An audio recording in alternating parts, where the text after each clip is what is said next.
बहनों और भाइयों, नेताजी सुभाष चंद्र बोस भारत की आजादी का एक ऐसा नाम है जिस नाम के माध्यम से उनके विराट व्यक्तित्व और कृतित्व हर एक भारतीय के सामने अपने आप आता हुआ दिखाई देता है। हर भारतीय इस बात के प्रति जब भी हम नेताजी सुभाष चंद्र बोस का नाम लेते हैं, हर भारतीय के मन में श्रद्धा और सम्मान के साथ ही ओस, तेज और किसी भी विपरीत से विपरीत परिस्थिति में भी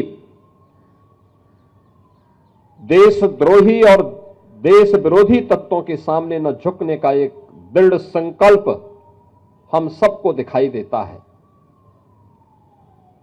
नेताजी सुभाष चंद्र बोस 1897 में कटक में जन्म होता है। एक प्रतिष्ठित अधिवक्ता परिवार में जन्म लेने और बचपन में ही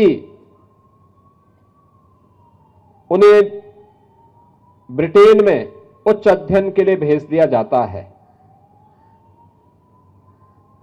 आईसीएस की परीक्षा में सर्वोच्च स्थान प्राप्त होने के बाद भी उन्होंने अंग्रेजों की चाकरी करने से इनकार किया था और भारत के स्वाधीनता आंदोलन में कूद पड़े थे।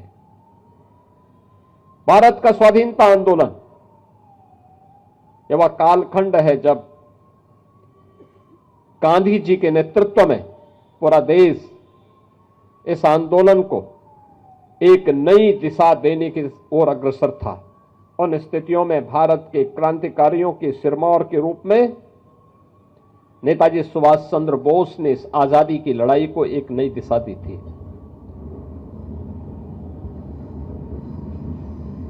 उनका विराट व्यक्तित्व हर भारतीय को प्रभावित करता था।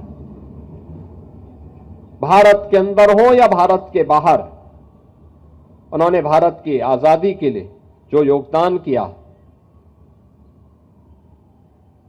उनका एक एक शब्द अपने आप में आजादी के आंदोलन का मंत्र बन गया। याद करिए ना, जिन्होंने उस समय कहा था,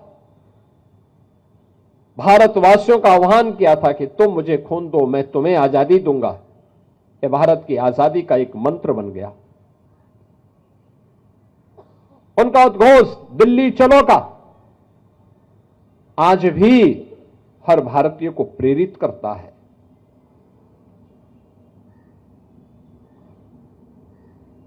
कदम कदम बढ़ाए जा, खुशी के गीत गाए जा, आज भी भारतीय सेना के रिक्रूट, कमीशन प्राप्त अधिकारी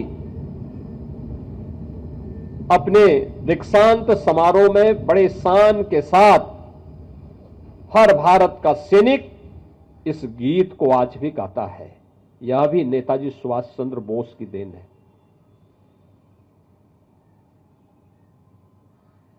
स्वाभाविक रूप से भारत के प्रति जिनके मन में यह उदग्र भाव रहा हो और नेताजी सुभाष चंद्र बोस के प्रति श्रद्धा और सम्मान का भाव, कौन ऐसा भारतीय होगा जिसके मन में न हो।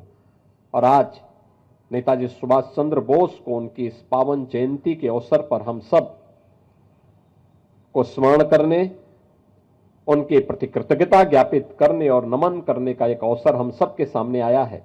मैं आज के इस अवसर पर नेताजी सुभाष चंद्र बोस के योगदान के प्रति कृतज्ञता ज्ञापित करते हुए प्रदेशवासियों की ओर से आजादी के आंदोलन को उनके द्वारा दी गई जो दिशा थी, भारत में रह करके, भारत के बाहर रह करके भी उन्होंने जो योगदान दिया, जर्मनी में, जापान में और दुनिया के तमाम अन्य देशों में जाकर के जो नेतृत्व प्रदान किया, वह हर भारतीय के लिए स्मरणीय है। मैं इस अवसर पर उनकी श्री चरणों में एक बार फिर से प्रदेश सरकार और प्रदेश की जनता की ओर से नमन करते हुए अपनी वाणी को विराम देता हूं।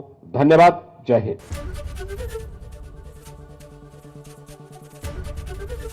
एबीपी गंगा, खबर आपकी, जुबान आपकी।